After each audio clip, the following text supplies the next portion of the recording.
Welcome to the Beyond the Lines podcast. In a world where there are a few loud voices spreading division and hatred, we want you to know that there are more of us who want unity and love.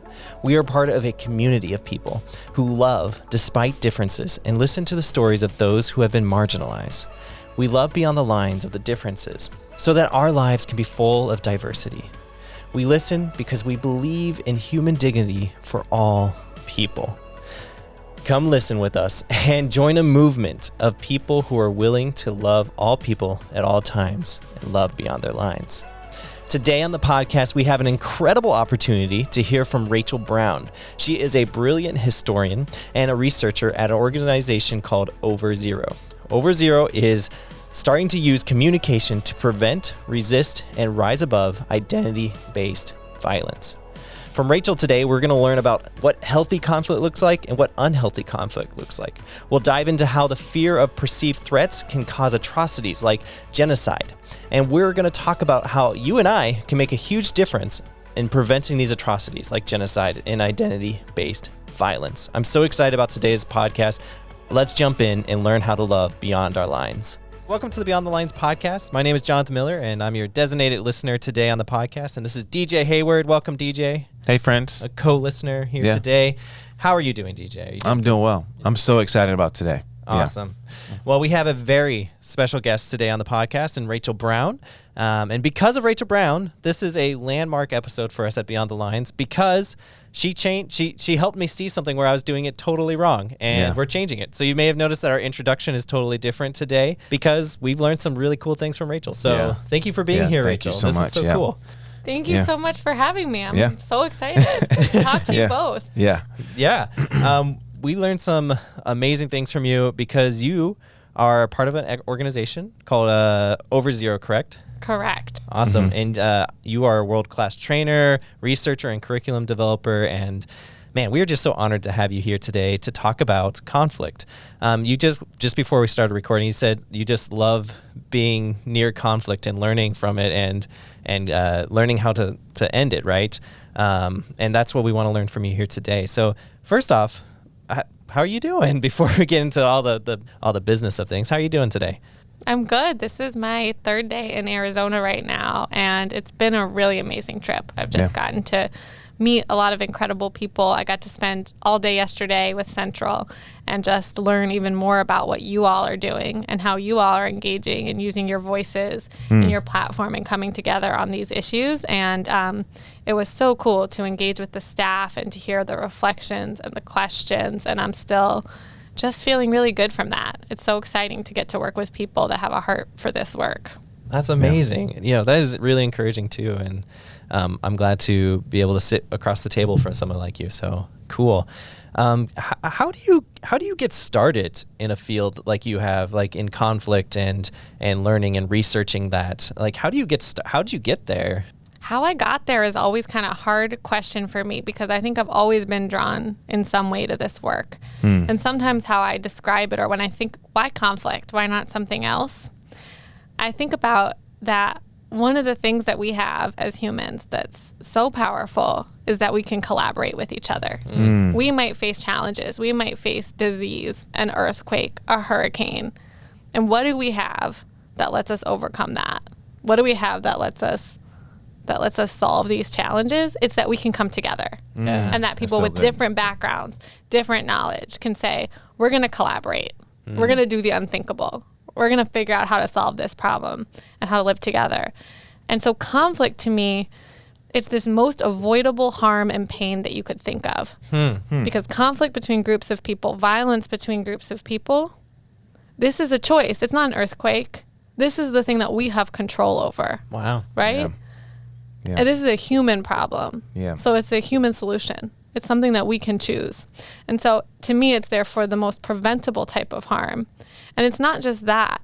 Is that when we turn against each other instead of turning towards each other, we lose our ability to solve any other problem. We lose that superpower, right? That collaboration potential, so that the next time we're faced with a challenge, instead of being able to leverage all that talent, right? And to turn towards each other and say, how are we going to solve this? If we're so busy turning away from each other and harming each other, we're also totally hindering our ability to solve the other problems that come our way. Wow. So I think that's, to me, like, that's why conflict. It just feels like this is the thing we can do something about. Yeah. And I think that's what's animated me my whole career, is to say, what can we do about this? And I focus, and Over Zero focuses on communication and how the stories we tell ourselves about ourselves and who we are, and is there an us and a them, and the stories we tell about whether violence is justified. Are we going to collaborate? Are we going to turn away from each other? And the way we use communication to connect or disconnect from other people, this is so powerful. Yeah. Right? And so that's the focus. And yeah, at Over Zero, we just try and use everything we have, the research, the case studies, the historical knowledge, the peace building, peacemaking knowledge, atrocity prevention knowledge, and bring it together with people that are doing the work in their communities and say, how can we support you? How can we partner? What can we do together? That's so good. That is really good. Well, thank you for the work that you're doing, because we need it. I mean, we need people to be champions for peace, and we need people to just show what it means to be human. And I think that's what it sounds like your organization wants to do. It's like, hey, like, there's some really important things that are really key to all of us, and how do we connect with those things in bonds with one another? And so what are some of those things that, when you think about the ideas of the bond that we can have with one another, what are the ways that over Zero, right? Over Zero kind of gets that information out, or what are some of the research and the case studies that you've done that really can point people in the right direction? That's a beautiful way to put it, and it's a really great question, and it brings up so many different thoughts for me. And I love what you said there, because it brings up, and I promise I'll get to the question you asked at the end there. Yeah. But what it brings up for me that I think about a lot too is the difference between peace and pacification. Right? Yeah, talk about that. And the idea that there's good and healthy conflict, that sometimes there are things that we might not be happy with, or things that are really hard that we have to wrestle with, and we have to do it together. Right? And this question of pacification says, just tuck that under the surface. Just go along with things as they are. But peace actively says, I'm going to see your humanity, and I want to know your experience, and I want us to figure out a better way forward together that honors our dignity, that respects and sees each other's humanity. So peace has a value, it has a weight to it, whereas pacification just says, we're not going to rock the boat. And so I think that's really important. And it kind of connects to that second question, which is that I think when we start to hear these certain patterns and narratives that work to divide us, that make us start to see other people as a threat, that start to make us see whole groups like, oh, those people, they're all the same. They share some sort of essence. They maybe pose a threat to us. We have to circle the wagons and protect ourselves. We should be building that knowledge and that self-awareness to say, hey, if I start to feel that way, if I start to hear that, I need to ask a question. This does not lead in a good direction. We know where this leads. So we have to, one of the things we do with Over Zero is try and help people see and educate them on some of those patterns that, hey, when you start to see things like this, when you start to feel things like this, when the emotion that's being activated in a group setting for you is fear or anger, right? Or disgust about some other group of people. Yeah. Take a minute. Say, what's happening here? And so I think that self-awareness is really important. When we start to feel ourselves backed into one corner, it says, I can only relate to people that are like me in this one way, politically, racially, ethnically, et cetera. You start to see that happen in conflict. I can't connect with someone across this one line. I can't connect to them even if we have something else in common. We have to start asking ourselves, wait, where is this taking us? And I think what's so important, and this gets back to the peace has a weight of values, right? It values humanity. It values each other. Is that a lot of times we see these narratives, we see this rhetoric, maybe this political tenor, and what it does is it doesn't just activate these really harmful narratives, it also makes people go quiet. People start to say, hey, this feels yucky. I'm just not going to get involved. Or, hey, if I speak out, maybe other people, my friends, other people in my group, they're going to talk behind my back. Yeah. Maybe they're not going to invite me somewhere. But the problem is a few loud voices can cause that, even if the majority of people don't like what they're hearing.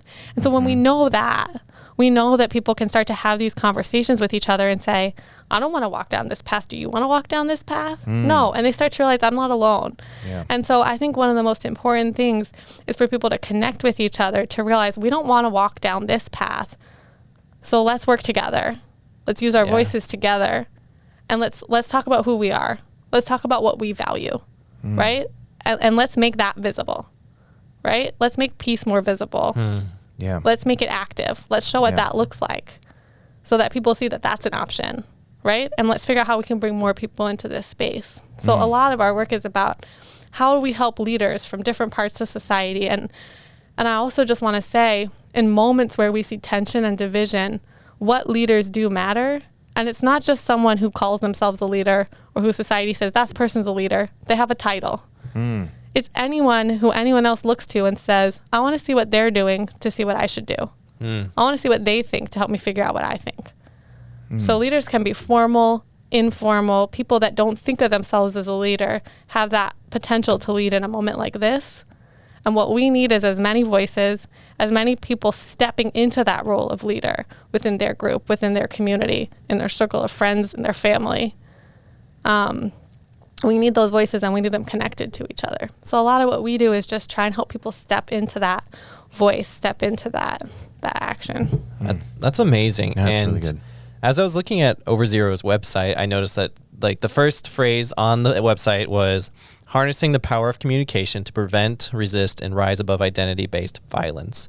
Can you unpack that term, identity-based violence, to better understand what we do when we categorize ourselves as this way and them as that way, and then start conflict? What is identity-based violence? It's a great question. And I should say I come out of the atrocity prevention world in part. So a big part of my career was looking at genocide and mass atrocity, where whole groups of people are targeted based on some part of their identity. And it can be a part that they feel they identify strongly with or not. But the world around them, the group that's perpetrating the harm, says, because you're from this ethnic group, this religion, this nationality, whatever it might be, you're going to be targeted. And so that targeting of a whole group of people based on some part of their identity, often a part that's not under their control, right? Or something that's perceived. People are categorized and then they're painted as a threat. They're painted as having done something wrong that deserves punishment or revenge. And they're painted as less than human as a whole group, right? Yeah. It's not by individual. It's this idea that a whole group of people can share an essence or occur. We should always be really careful of that, right? That's never true. Unless you want to talk about humans as a whole, right? Right. It's not true that some group, just because of their religion or the color of their skin or where they were born, shares some essence that's different from other humans, right? Yeah. So those narratives start to be used to justify harm against a whole group of people. And along with all those narratives of an other, of a them, it's often harder to see that there are narratives of us that become really dangerous, where the idea of us who are fully human, who deserve protection, right, becomes a really, really singular, rigid, bounded identity, right? There's a line, there's a fence drawn around that says, this is who's really human. This is who we care about. And anyone outside this line, we don't. And especially these other groups, right? And so that it's identity-based violence because it's activating, or it's taking one part of people's identity and it's saying, this is how we're going to categorize, and this is therefore who deserves protection and who we can harm, right? Yeah. And again, it's that denial of humanity across the board. But it's often done through these narratives that tap into really human things. They tap into the notion of threat and fear, and they make it about a group, right? Yeah. They tap into this idea of we have to protect ourselves. They tap into the social pressure that says, if you really want to be part of our group, if you really want to be one of us, you better come along with this. So they're really powerful. And it's part of why they're so dangerous. When we talk about preventing, resisting, rising above, the thing that's so powerful to me is, we sit now with this benefit of history. Yeah. We have more history to learn from than anyone before us has. Yeah. So we know how this plays out. Like I said, we see the seeds of these stories, these narratives. We know where they'll take us. So we have the power, we have this opportunity to say, hey, wait, we don't want to walk in that direction. Yeah. And so the question is, how can we use all that knowledge to build commitment, right? To engage more people and to say, we're going to prevent it from going this way. When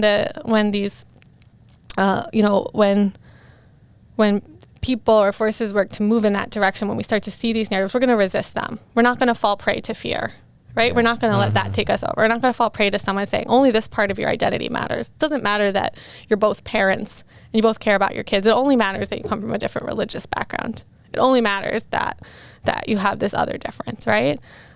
It's just activating only that. It doesn't matter that you live in the same town, right? It doesn't matter that you might share all these parts of your identity. It's only this one thing that's going to unite or divide you. We're going to resist that.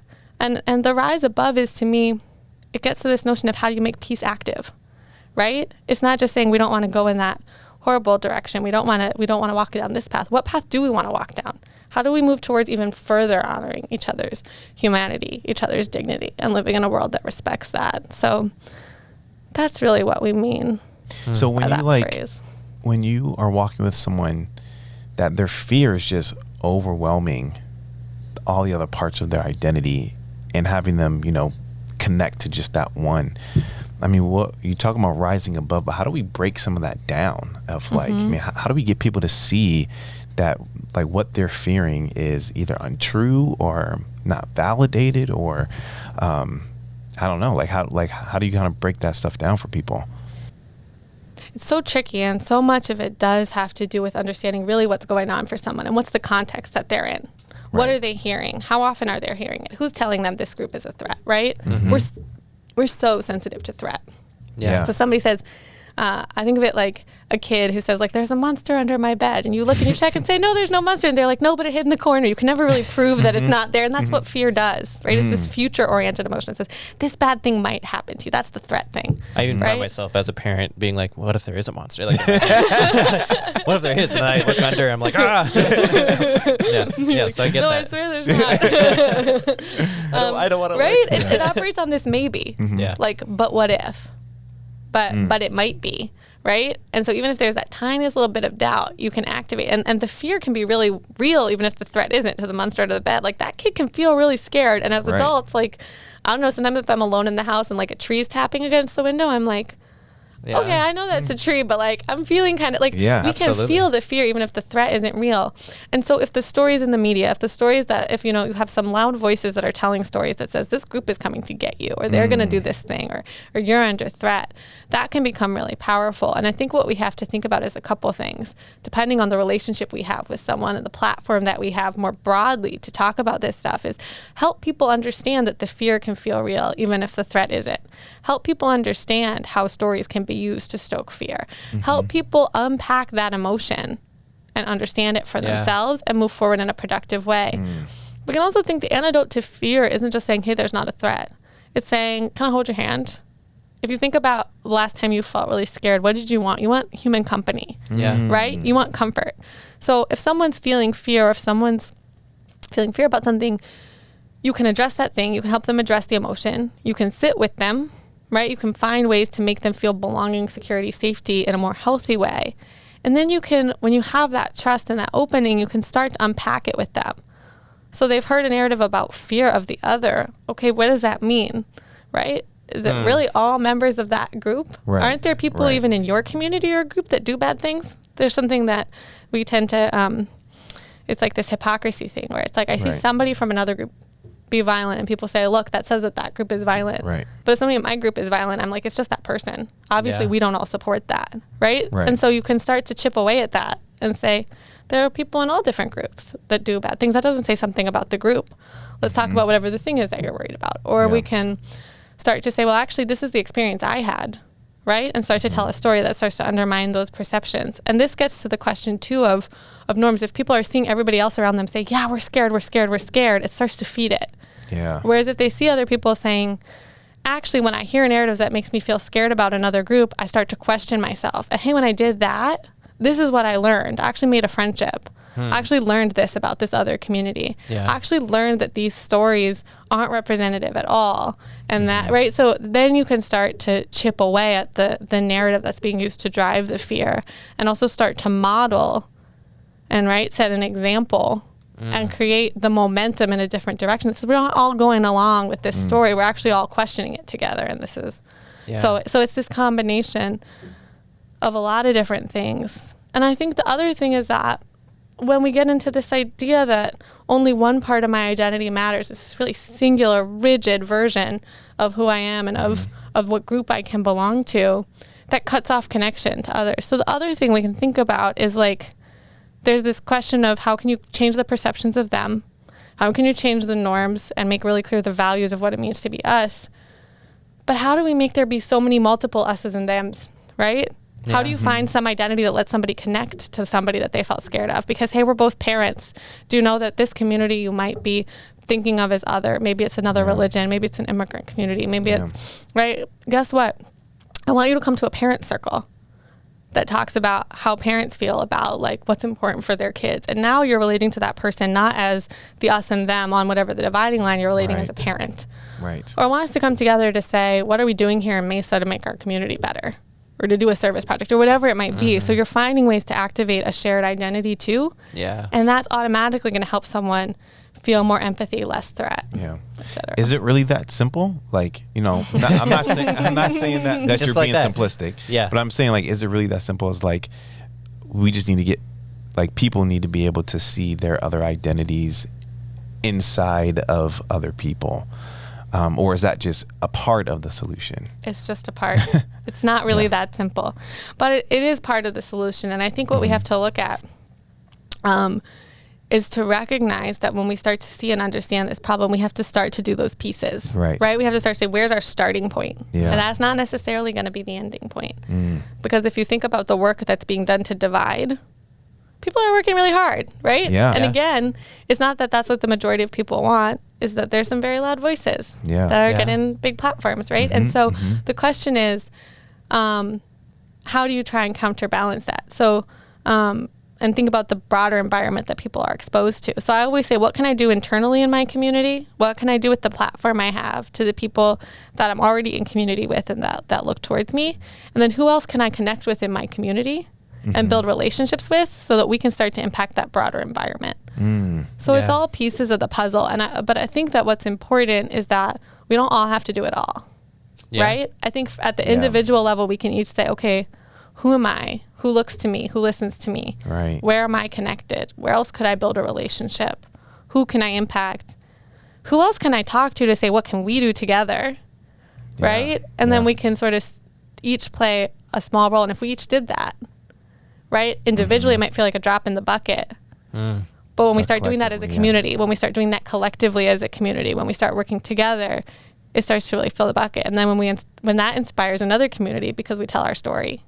And I've Yeah. seen this happen, right? Someone does something and then you share the story of that and now someone else is inspired. Yeah. So Yeah. slowly that bucket's getting filled. Yeah. And like and that kind of goes to like, for people who feel overwhelmed, you know, we're talking about like, oh, this is yucky. This is like, I'm going to be passive. Like, Right. what you're saying is like, when you can focus on what you can do, that idea that there's too much to do, like it actually kind of breaks it down for people. And I know for me, like in my life, when I think about the stuff that happened all in 2020 that we're still dealing with today, and it's like, I don't know, there's just so much.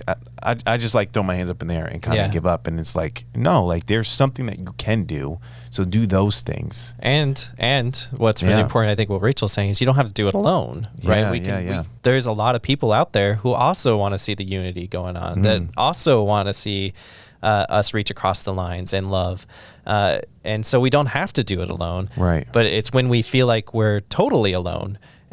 That's the problem. And that's when we start not doing anything. Right. 'Cause we're who wants to do anything alone, really? Like, unless it's reading a book. Yeah, I love to read a book.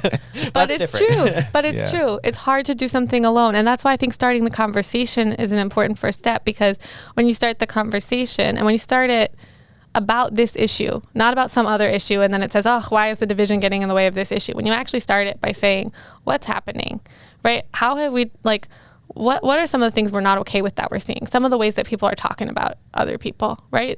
Some of the ways that people are othering, right? Some of the things that people are saying that they know are false, but that are being used to divide and to stoke fear, right? When we say, in our environment, this is what we're not okay with, so what are we going to do about it together? When you start the conversation there, you start to say, okay, who else am I going to do this with? And I think that's really important. And I think it's really important to have those conversations and to know, hey, guess what? We all care about this. And now people see that it's not. And when people see a group of people taking action, that's easier to join than it is to just self-start and do something on your own. And I think that's where community becomes really important. And community is really rooting themselves in values around peace and in values around engaging in this moment. Because then somebody says, that's a community I can join and be part of. That's somewhere I can belong and I can do these things that I care about. And it doesn't have to be that weight of, how do I start this on my own? Yeah. And so I think that's something for again, like different types of leaders or people that just care about this. I mean, just you all inviting me on this podcast today from talking just yesterday. You're like, okay, we want to start this conversation. That's already a step. And obviously I don't have all the answers, but the fact that you're opening this conversation, the fact that you're already having the Love Beyond conversation, right? This is a space now that people can come into. And I think the more that you're connecting with each other and that we're saying, who else can I connect to? Who else can I learn from? Right? Then we start to build that momentum. Yeah. What are some people groups or communities throughout history or that have done this well? Like where you've seen like there's immense conflict, but there's a great group of people who are willing to stand up together and live for peace. So where have you, like in your research and in history, I'm sure there's tons, absolutely tons. So what are a couple or just one that you can tell us about to, just remind us like, hey, this is possible? Well, I'll start with one, but feel free to ask for more. Yeah. It's true. There are great examples. And I think, again, for history as a teacher, right? Like, this is where we're so lucky to be able to learn from what's happened before us. But I think that the Muslim community in Rwanda is a really amazing example. Because we're talking about one of the more extreme forms of group targeted violence. We're talking about the most extreme, right? A genocide in Rwanda. And always in war and genocide, you have individual people that for some reason don't give up their personal moral values to the broader narrative or the broader group, and they stick to them and they rescue people even at cost to themselves and at great risk. But it's pretty rare that you have a whole community that's not like a resistance fighting movement or something that says we're not going to participate and we're actually going to resist and we're going to push back. And the Muslim community in Rwanda is this amazing example because they were comprised of both Hutu and Tutsi. And not only did the Muslim community pretty much as a whole not participate in the genocide, they actually actively rescued thousands of victims. Incredible. They ferried people to safety across rivers. They gave people shelter, Muslim and non-Muslim Tutsi, in mosques. And when militia groups came and said, you need to separate, they refused. And in at least one instance, were killed because of it. So people were really willing to pay this ultimate price to say, no, this is who we are. This is our values. We're not going to participate. We're not going to kill. We're going to rescue.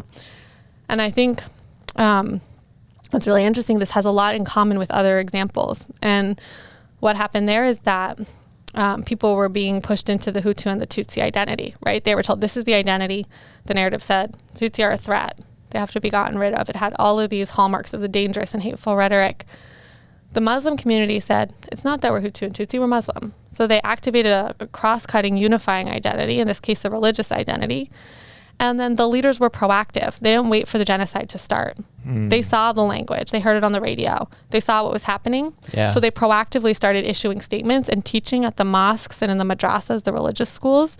They started preaching and they started talking about how a time of temptation was coming. And that if ever there was violence, if ever there was divisive rhetoric, what did it mean to be a good Muslim? What did it mean to follow the teachings of the Quran? It meant to never take an innocent life.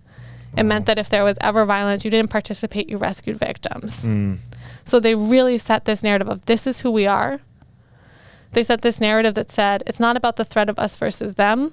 It's about the threat of temptation away from our values and who we are. And they taught it on all their platforms, right? Like I said, at the mosque, in the religious schools, they issued letters. They went so far as to find a way to get on a radio broadcast, right? So they found every channel they had to reach their community and say, this is who we are, and set that social expectation. So that whereas in other communities, someone engaging in rescue behavior, they're doing at risk. They might not be able to tell their friends or family so that they get turned in. In the Muslim community, people collaborated. They would hide someone in their home, and then when there was an inspection, they would pass people over to the neighbor's house, right? So they collaborated. They didn't have to do it alone. because they set their values, they set their expectations early on, and then they work together. And I think we see this over and over again, that action from different types of leaders working together early on to activate an identity and a set of norms and values that says, because this is an identity, it's not the conflict identity, right? It's something that unifies us, that roots us in values, and that connects us to other groups. In this case, right, there was non-Muslim Tutsi that were rescued as well. Yeah. And this is who we are. This is what we're going to do. This is how we're going to behave. And they communicate across all the platforms. They saturate with that, right? In competition with some of the divisive pressures and rhetoric that's coming, and they activate. And there's other examples. There's a city of Tuzla in Bosnia that's similar. They activated. They had people of all ethnic, religious backgrounds. And during the war, even though there was a little context about what was going on. So there was a war in the Balkans. There's a war that was going on, and it was happening on ethnic and religious grounds. And this was a city that was really diverse. It had people from all different backgrounds: Muslim, Christian, Serb, Croat, Bosniak. And so there was war all around. But in Tuzla, as the war was getting started, first there were some really nationalist sentiments and rhetoric and groups active, but early on a coalition of civic leaders, civil society, union leaders, the mayor, religious leaders came together, and they said, we're not going to have this here. They activated their identity of being Tuzlan. They even the mayor commissioned a song. He went on a public speaking tour. This is what it means to be Tuzlan. We're going to live and work peacefully together. And they activated that Tuzlan identity. They said, this is who we are. This is what it means to be Tuzlan. And even when there was fighting all around, even when they were under siege, they stayed and lived and worked peacefully in the city. And when anything would happen, there was a leader from one religious community was kidnapped, for example. Because all these leaders were connected to each other, they were able to come together, not do retaliation, get that person returned, make sure it didn't escalate into fighting within the city, address the issue. They were able to do things like provide support, come together and provide support to each other to survive under the siege, rather than saying, hey, your group is putting us under siege, right? The forces of this military. So it was, again, by activating a common identity, doing it with values and with norms, doing it early on. So it's not like the fighting already broke out there saying, hey, we're not going to do this. This is who we are. And they activated that social expectation. And there, what we can see in Tuzla is they built relationships across all different types of leaders. And each of those leaders were able to go to their community and calm them down when they need to, right? And provide information. And they were able to coordinate with each other to make sure any issue that came up, they addressed it.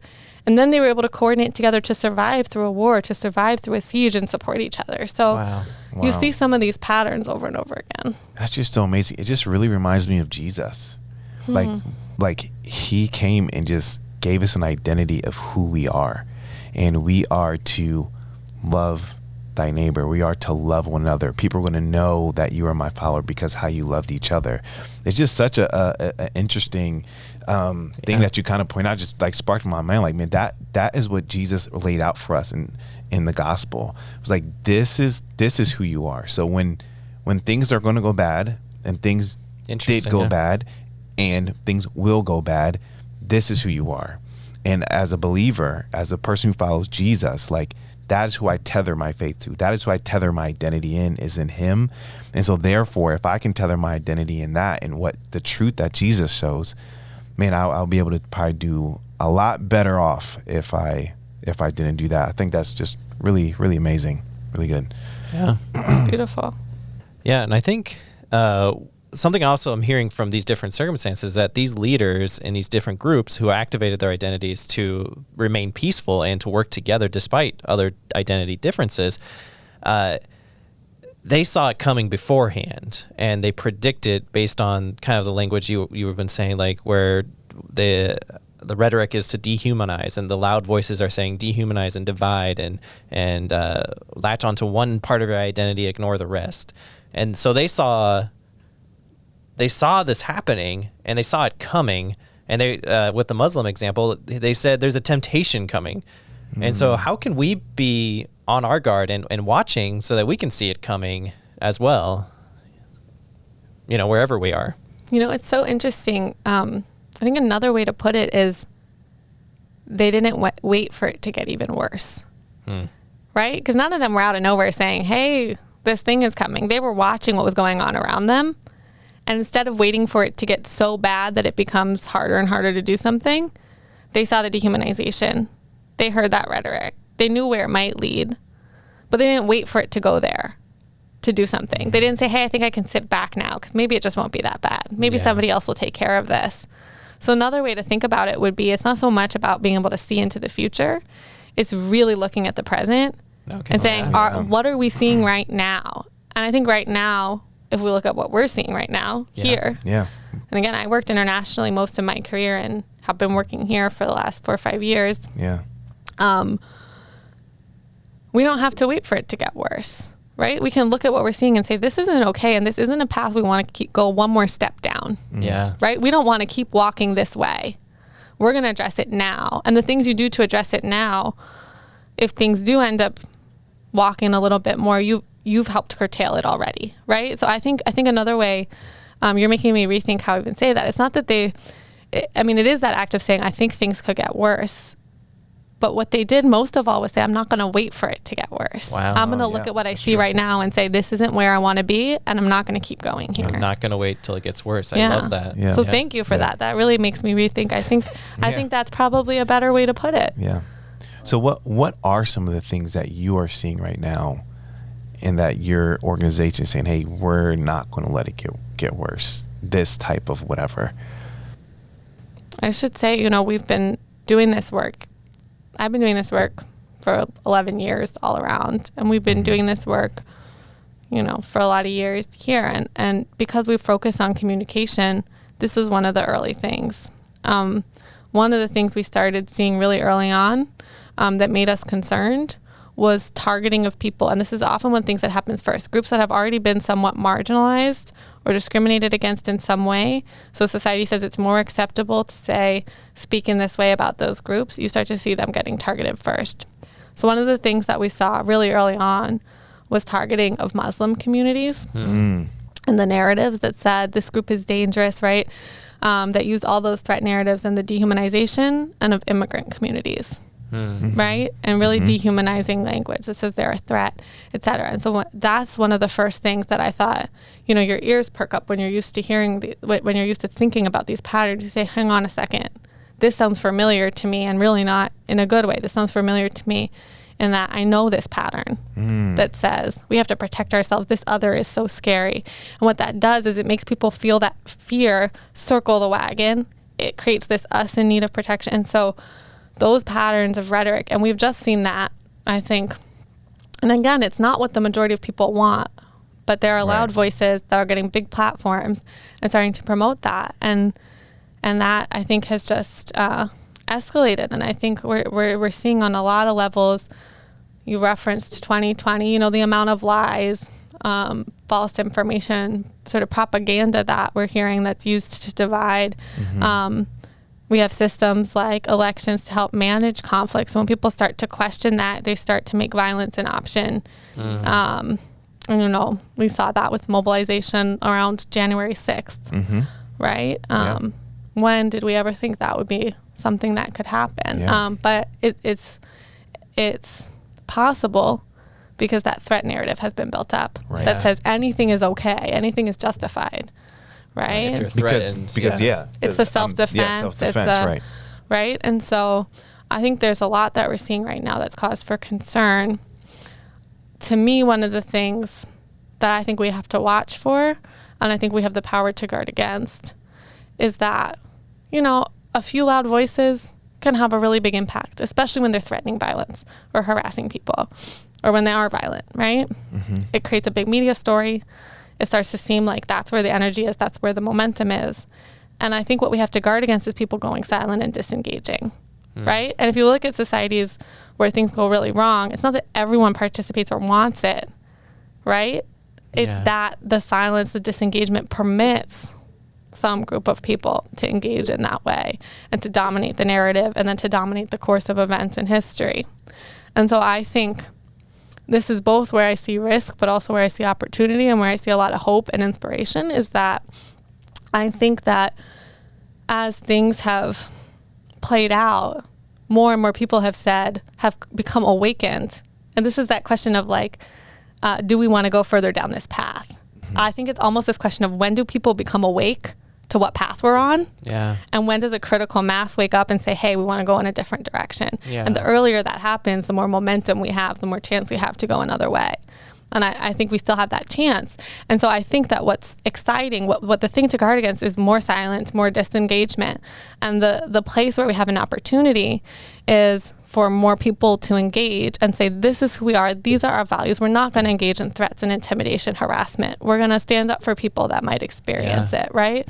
We're not going to accept narratives of hate or violence that targets different groups based on their identity. We're going to go stand with them, right? Yeah. And so you see people activating and standing up and bringing the energy and the attention to that narrative. And in doing that, you're creating more space, more opportunity for even more people to get engaged that might have been afraid to earlier or that might have felt like because we're doing it together. Because we're doing it together. Yeah. So to me, the risks are all the things that we see that are really harmful. But the risk that's harder to see is the risk of silence and disengagement. And I think we really have an opportunity to address that. Yeah. What do we do? Like I being from like, I feel like majority culture for those groups that are marginalized, what can we do to say, no, they have a voice and it's important, you know? How can we participate in that together and be a part of, and like, okay, I saw them silenced and I just saw them dehumanized by some loud voices, but I know there are many more people who don't like that, but are afraid to speak up. How can I be a part of giving them a voice again and encouraging them in the midst of that? Yeah, that's a really important question, right? Where there is a group that has been historically had more power or historically had the dominant culture, right? In a society. There's a few things I think are really important. I think what you're asking is really important, right? One is to start with the self and say, who am I in relationship with and who am I listening to and learning from? Yeah. One thing that we know over and over again is that communities that are targeted, communities that have been historically marginalized, communities that are targeted early on are often raising the flags. People are saying, hey, this is a problem. And you can see this. We saw an increase in hate violence before we saw January 6th. Yeah. And you saw communities saying, what are we going to do about this, right? Hey, this is what we're experiencing. What often happens is that those red flags, those early alerts get ignored because it's like, oh, that's just happening over there. Yeah. So the first thing is listen and learn and think about who is at whatever table that you're having a seat at, or you're planning, or you're thinking, what can we do? And the first thing is to say, how am I learning from other people's experience? How am I finding out what is going on right now by listening, right? And then when there's an incident, we do this when we're thinking about like, how do you respond to something? If there's a particular community that's being targeted, rather than just saying, this is what I think the response is, right? Instead of just jumping to this is what I think the response is, you can say, who do I know in that community? How can I have a conversation with them and say, what should the response be? How can I show up for you, right? So it's not something you have to figure out on your own. It's something you have to figure out through building relationship, right? And becoming that tie. Maybe you have influence within your community in a particular way. Now, if you have a relationship to people that are from other backgrounds or other communities, now when something happens, you can be saying, hey, this community actually wants to be supported in this way. Actually, we can bring somebody in to speak to our community. Actually, I have a link to somebody in the media that's going to be reporting on this. We want to make sure that they're not reporting on the hate group that just showed up. We want to make sure that they're reporting on how this community is responding and they're not going to be intimidated, right? So we want to hear from a leader this is just an example, right? But you figure that out by working with communities, right? Because communities that have been targeted, they've been dealing with it. So they know. They know what's going to work. They know what's not going to work. They know what's going to be harmful for them, right? And I think the question is, you're asking me a question, how do I use my platform to do good in this way? Well, again, you don't have to figure it out on your own. It's listening. It's building the relationship and then being able to listen and then being able to bring that back and serve as that bridge and that activator within your community. That's really good. That is really, really good. Are there any like books or resources you like just pop to your mind like, wow, this is a great one to get started in this arena, or is there just too many? I know there's a lot. There are so many. Some of those case studies I just talked about, there's a book called Opting Out of War. Okay. That's really beautiful. I would suggest, as well as we think about what we're seeing in the U.S., looking to books that talk about Reconstruction. Okay. Looking to books that talk about the anti-lynching movement and our history of racial terror lynching. I think that, we can look internationally at historical case studies. I think it's really important to look at U.S. history and how did we address type of violence that was meant to intimidate people out of public participation in space here in this country historically. I think there's a lot to learn from that. I end up reading, and my team ends up reading a lot of like neuroscience and social psychology, and those are less books and more different articles and different research, and there's a ton of great stuff there. But I'm going to think of like 10 books as soon as we finish recording this, and I'm going to tell them to you, and you can just read them off before you put this out. But I'm totally, definitely send me an email, and I can put them in the show notes as well. And cool. We're actually working on a website right now. I don't know when it's going to be up, but we're going to have a more resources page for each episode. Cool. That's the hope, anyways. That's awesome. But as soon as that's live, we'll have it in the show notes, that website, and so send me your resources. Beautiful. Please do. I love it. And then hopefully someday you guys will be able to find that, and I'll let you know when it's live. So that's gonna be really cool because we have so much great stuff. And unfortunately, this is about our time has run up, and something I think is just so cool, fascinating, and fantastic is every time that I've gotten a chance to listen to you, you're so passionate about what you talk about. And several times throughout, like our training yesterday, you said I could talk for hours on this. So we know that there's so much more information out there, so much more to learn. And that's what we are all about here at Beyond the Lines, is learning and growing so that we can be a part of this movement that is ready to be peacemakers, ready to love and humanize all people. And so thanks for being a part of that. Thank you so much. So cool. Thank you. So much. Thank you for what you're doing. It's really inspiring, and I have to say I feel really honored and really grateful to get to be a part of it. And I know this is the end of the podcast, but I'm so excited to stay in conversation with you both, with Central, and I'm just so appreciative of you. So thank you. Yeah, we'll definitely have you on again anytime we can. So thanks for being here. Thanks, Rachel. Appreciate you. Thank you, everyone, for joining us for today's podcast. I hope you learned as much as I did from Rachel Brown. This was amazing and incredible opportunity to hear from her, and we're hoping to have her back on the podcast again later.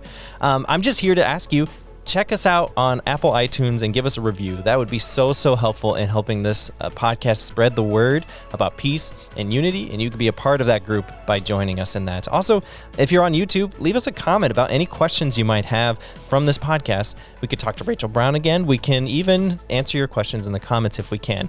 So do that, please, as well as give us a like and subscribe on our YouTube channel. Thank you so much for being a part of this. Share it with your friends. This is an amazing episode I think more people need to hear, because I think there's so many of us who want unity over division, who want love over hatred, because we are a part of something much bigger than ourselves. So thank you for being a part of that community, and I'll see you next time for Beyond the Lines.